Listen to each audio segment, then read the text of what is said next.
everyone, welcome to CUET PG lesson session, and this is me Shalini. So in this session, we are going to cover the interesting technique called PCR technique. Okay, it is said to be a polymerase chain reaction. So this kind of technique is to multiply the DNA. We can make millions of copies of DNA with this technique. Okay, so we are going to cover how the PCR is going to perform, what are the principles based on this PCR.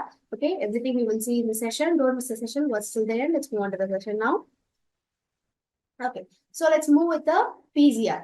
Okay, so PCR is going to be a polymerase chain reaction. Okay, so the main reason of using this PCR is to amplify the targeted sequence. Okay, so we will select the target sequence, which is nothing but a DNA which is need to be get multiple copies. For example, if we need to identify that the particular sequence is responsible for causing disease, or if it for identifying the matches, the DNA sequence are very much important. Okay, so it will be in the very less quantity. Okay, so for making into the many copies, this PCR technique will be helpful. Okay, so the main reason of this using this PCR is nothing but in order to amplify that particular DNA stamp. Okay, so this is actually an in vitro technique which is used in the laboratory condition in order to generate millions of copies of identical DNA. Okay, it is more similar to the desired DNA. It will produce a n number of copies.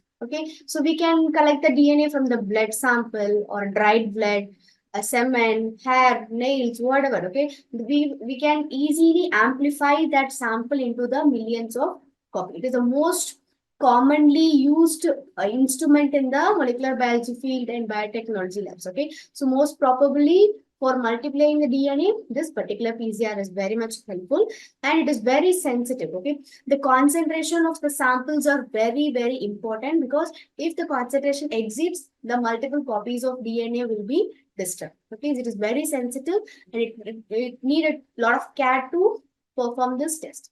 Okay, so where we can use this PCR in the field of biology for testing the DNA, for multiplying the DNA, or for in the forensic field, in order to compare the parent and offspring, and in the environmental field, like in order to detect the pollutions. Okay, in order to detect the toxic content. For that purpose, this PCR will be very useful. Okay, so it is used in the variety of fields, and all these are for getting a millions of copies.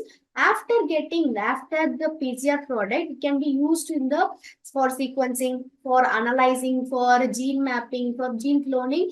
This PCR product will be very much helpful. Okay, so after the product, how we can calculate the sample? As I already told, we will have a n number of copies, and will be millions of copies that we have get from the PCR. So we can calculate using the formula of 2 power n. Okay, so 2 power n is nothing but a number of cycles that perform. For example, if we are running a DNA sample for 10 cycles, we will put a formula like 2 power 10. Okay, so around we will get a copy of n number of copies. Okay, you can calculate it. So that n is nothing but number of cycles that we perform. Usually, it will take around 30 cycles in order to get a multiple copies. Okay, so this is about the PCR. And the instrument, actually the PCR is nothing but is a technique. The instrument that we are used to for the performing this PCR reaction is nothing but thermocycler. Okay, it is a heating cooling process, both heating as well as a cooling process. This majority it will depend upon the temperature. Okay, this PCR technique is a temperature dependent reaction. It will undergo 3 different reactions we will see in the further slides. So it will completely works based on the temperature. Okay, sometimes the temperature will be exceeds, or sometimes it will pull for the cooling temperature. Okay, so based on the temperature, the DNA sample will be out. Okay, it will go for the melting process, and it will amplify. It will just make a multiple copies. Okay, so who has found this PCR? The scientist called Carey Mullis in the year of 1983. They have invented this PCR, and they also received the Nobel Prize for this invention. Okay, so this is a diagram of Carey Mullis. Okay, Next, what are the things we need to perform the PCR? The first thing will be DNA template. Okay, so the target sequence, the desired sequence, which we need to multiply. Okay, it is nothing but a small copy. That will be around a 10 to 100 base pairs will be there. Okay, the particular thing which we need to multiply is known to be a DNA template. Okay, so and the next one is primer. So it is nothing but it is a short sequence.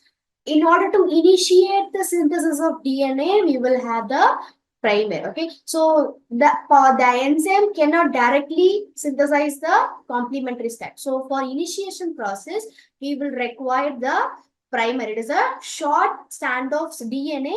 Around 20 to 25 base pairs will be there. Okay, and the next one, the tag polymerase. It is a commercially available polymerase which is mainly used for the PCR technique. Okay, so why we are using the stack polymerase instead of other kind of polymerase enzyme? Because it is a very heat stable one. Okay, so as I already told, the reaction is completely dependent upon the temperature. Okay, at certain peak, the temperature will get exceed. So for the toleration, the tag polymerase will be very much helpful. Okay, it will does not denaturate when the temperature exceed, as well as it is very thermostable one. Okay, so it was taken from isolated from the organism of Thermus aquatis. Okay, so where it is naturally produced and it is also available in the commercial purpose. And the next one is DNTPs, which means it will be acting as a building blocks. As I already told, with the help of template, we need to add a complement stance. Okay, so we need to feed the external nucleotides for synthesizing the product. So we will add a DNTTPs into the tube for the complementary stance synthesis. Okay, so next thing will be buffer solution. So we will add this buffer solution in order to maintain the pH, in order to maintain the condition of the sample. Okay, so the magnesium and potassium will be present in the buffer solution, which will maintain in the optimum condition. Okay, and there will be also a Mg2 plus, which will act as a cofactor for initiating the process. And finally, we will require the PCR machine, which is nothing but a thermocycler. Okay, PCR is a technique. Polymerase chain reaction is a technique.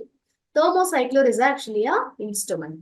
Okay, so what are the requirements? It is template, primer, tag polymerase, DNTPs, buffer solution, and the machine. Okay, these are the requirements we need to synthesis, we need to use in the technique of PCR. Next, let's move on to the principle, how it is working. So, nothing but the DNA usually in the double strand. We need to unwind the DNA, and now there will be a two separate strands. That unwind DNA will act as a template, and the primer will be attached on the template and start synthesizing a new strand. One strand, now it will become a two strand. Okay, so this how the PCR technique is forming. Okay, so double stranded helix DNA is going to be unwired into two separate single strand, and at that single strand, the primer, which is acting as a short DNA segment for initiating the process, it will attach on that single strand and start synthesizing the DNA. Okay, usually this PCR technique will involve three different steps. One is denaturation, annealing, and extension. Okay, first thing is denaturation, annealing, and the extension. Okay, so in order to get the multiples of copy, n number of copy, and normally the PCR will be runs around 25 to 30 cycles, as I already told. Okay, when we run for the single cycle, we will get only limited amount of sample. If we run for around more than a 30 cycle, we will get a millions of copy. Okay, so we will see what are the temperature thus the sample will undergo.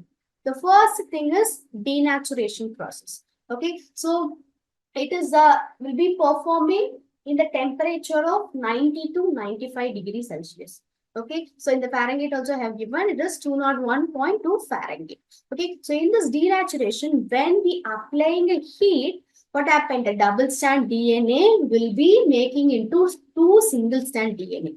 Okay, the hydrogen bonds, usually the DNA was present like a, what are the compounds will be present in the DNA? It is phosphorus, nitrogen is bases, and the sugar group. Okay, so the phosphorus group, I mean phosphate group will be acting as a backbone for the DNA, and the sugar, nitrogenous bases, and phosphate are connected together.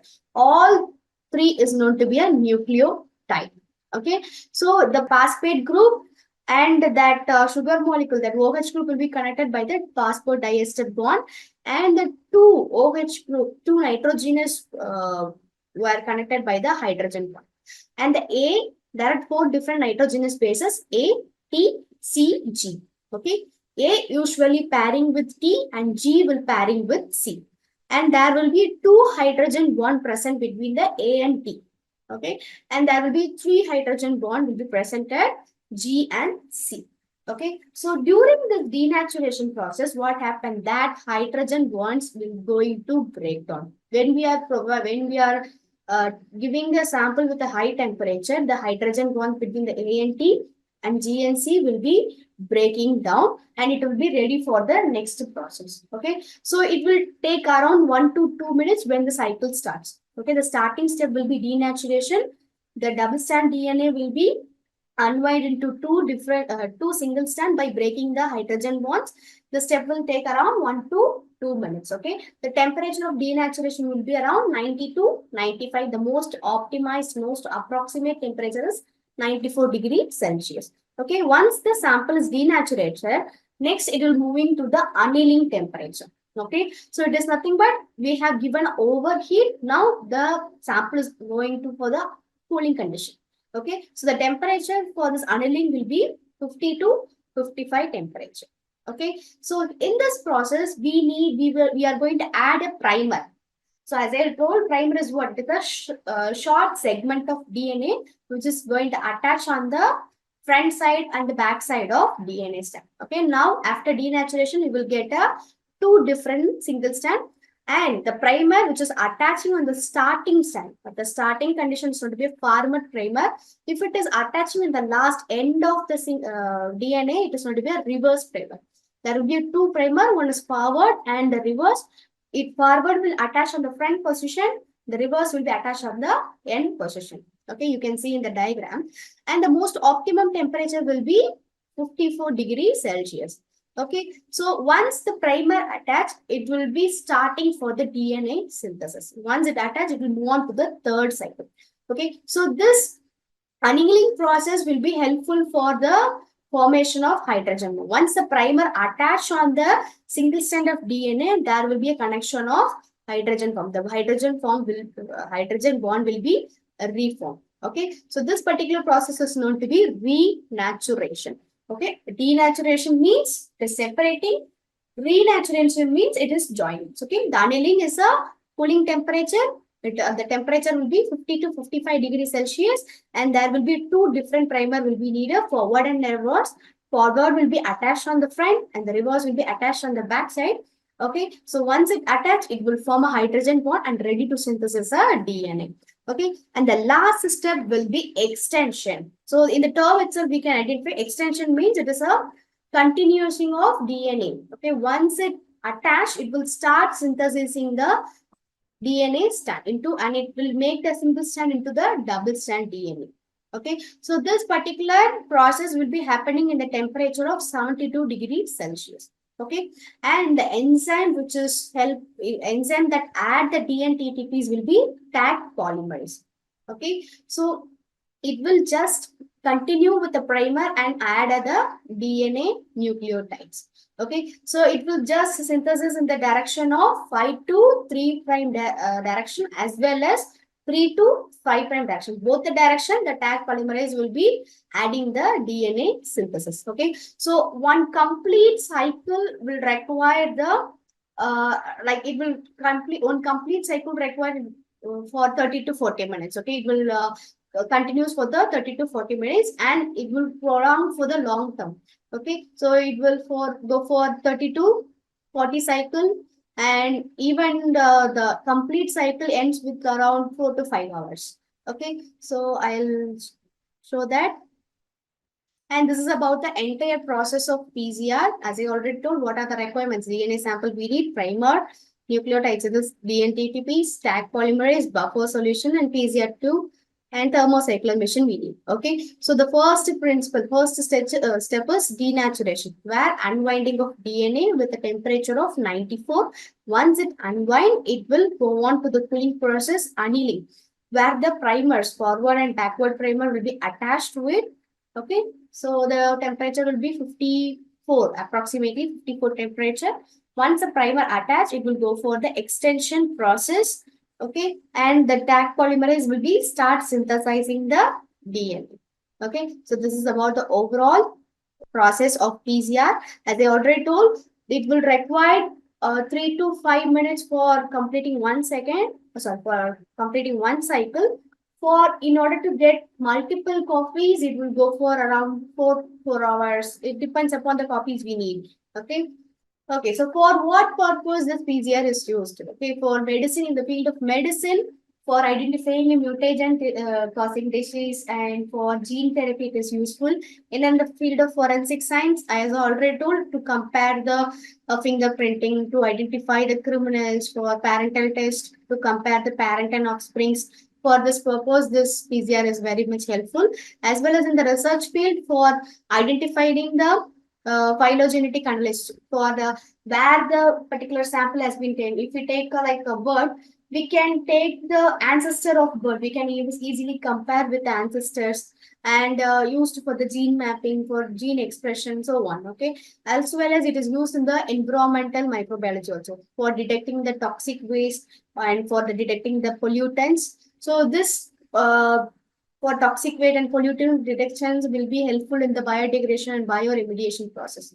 Okay, and it will be acting as a gene probe for the detection of bacteria, mainly in the water. Okay, so usually coliform bacteria will highly present in the water, which make it contamination. Okay, so for that detection, the PCR will be helpful. And this is about the applications of PCR. Right. So how we can optimize the PCF to get a sample, better sample? The first thing by optimization of primer, because the primer is need to be synthesized in an approximate way. Okay, it should not be that much big. Okay, and if it is going if it is exceeds in the base pairs, what happened? The sample, the polymerization will be affected. Okay, and so that the primer is need to be designed approximately. It should be between the 20 to 30 base pairs. Okay, and the second thing will be DNA polymerase. The most approximate polymerase will be tag polymerase. Okay, because it can able to tolerate the temperature. Okay, so even though the temperature exit, it can able to withstand in that. So for that, the tag polymerase should be preferred, even though there are a lot of polymerase are there, PFU, TMA, but the tag polymerase are very approximate for the synthesis. Okay, and the next thing will be target DNA. Okay, so the DNA which is efficient, which is very much capable of multiplying, that has to be selected as a target DNA. Okay, the selection of target DNA is also very important, and the promoter and inhibitor. So for like while synthesizing, there will be some sort of inhibition will happen. Okay, so in order to block that, we will add a bovine serum albumin. For that purpose, the promoter and inhibitor is also used. Okay, so this is about the optimization of PCR. Next, we will move on to the primer design.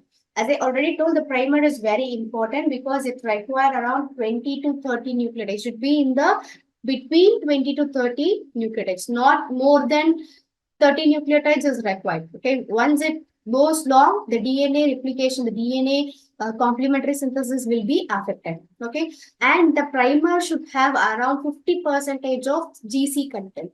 Okay, because it will have a high hydrogen bond. So 50% the PCR primer should have a GC content. And as I already told, the long run of primer should not be allowed. And the primer with secondary structure or which able to form a hairpin loop or diamond should be avoided. Okay, and it will able to withstand the temperature of 55 to 65 temperature. Okay, so this is about the primer. And next we will move on to the PCR types. There are a lot of types of PCR. The first thing will be RT-PCR.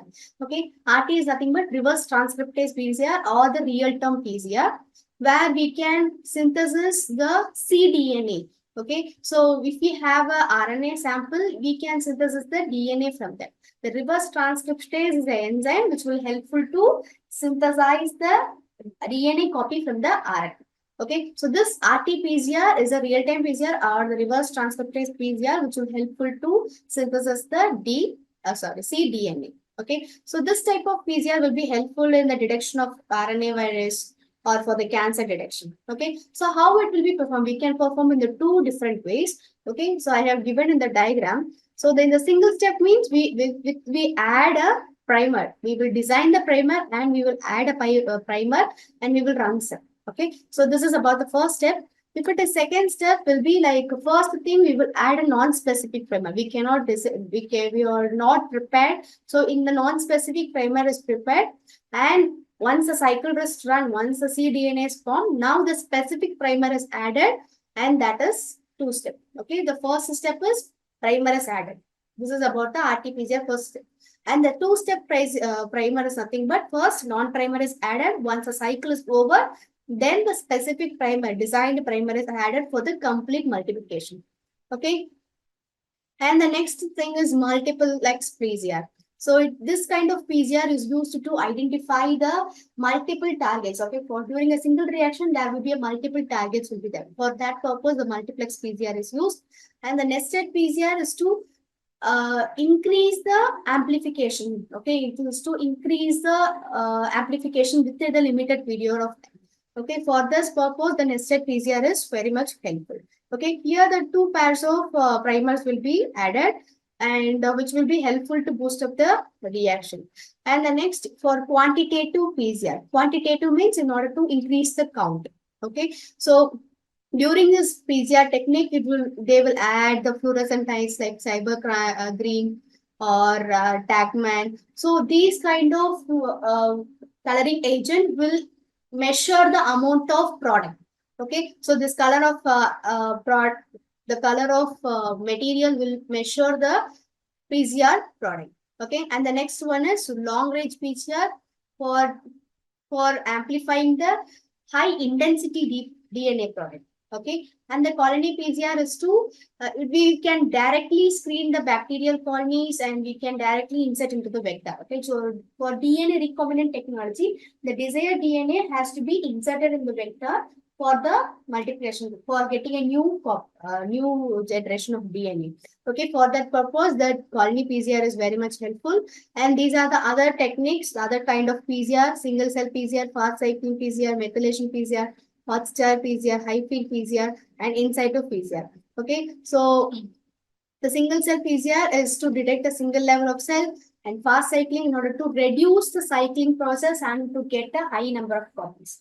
Okay, and the methylation PCR in order to identify whether the DNA has been methylated or not. Okay, so the methylation will make the DNA strong. Okay, for identification of that particular DNA, this methylation PCR is used.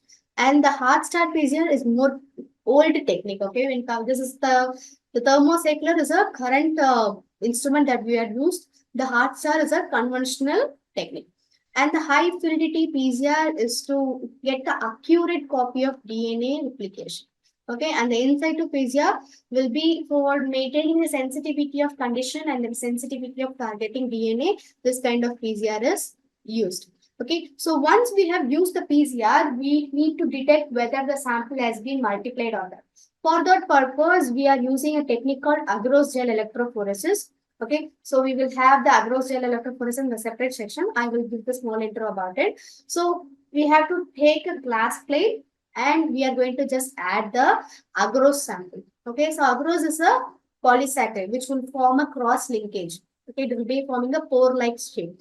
Once we add, it will be settled. We are going to now add the PCR product along with the bromophenol blue content for the identification. Once we add it, we are going to connect with the voltage. Okay, there are two types of voltage, one is cathode and electrode. The power supply has to be given for the sample, for it will allow to run. Okay, so how this agarose gel electrophoresis will forming? By giving the electric field, the sample will be separated based on their density, size. Okay, based on their size and mass, the sample will be separated. Okay, so we can observe the separation under the UV chamber. Okay, you can see the last diagram. Once a sample run, the high size of sample will be deposited at the top itself. Okay, so only the small size of sample will be going through the pore size in the agarose, and it will form like a ladder. Okay, so we can compare this ladder by observing under the UV chamber. Okay, so for analyzing the PCR product, we are using this agarose gel electrophoresis. There are different kind of electrophoresis techniques are there. We will see in the separate video. Okay, so today we have covered the PCR and techniques and how the PCR is performing. Okay, so hope you have enjoyed the session. Meet you in the next session. Thank you.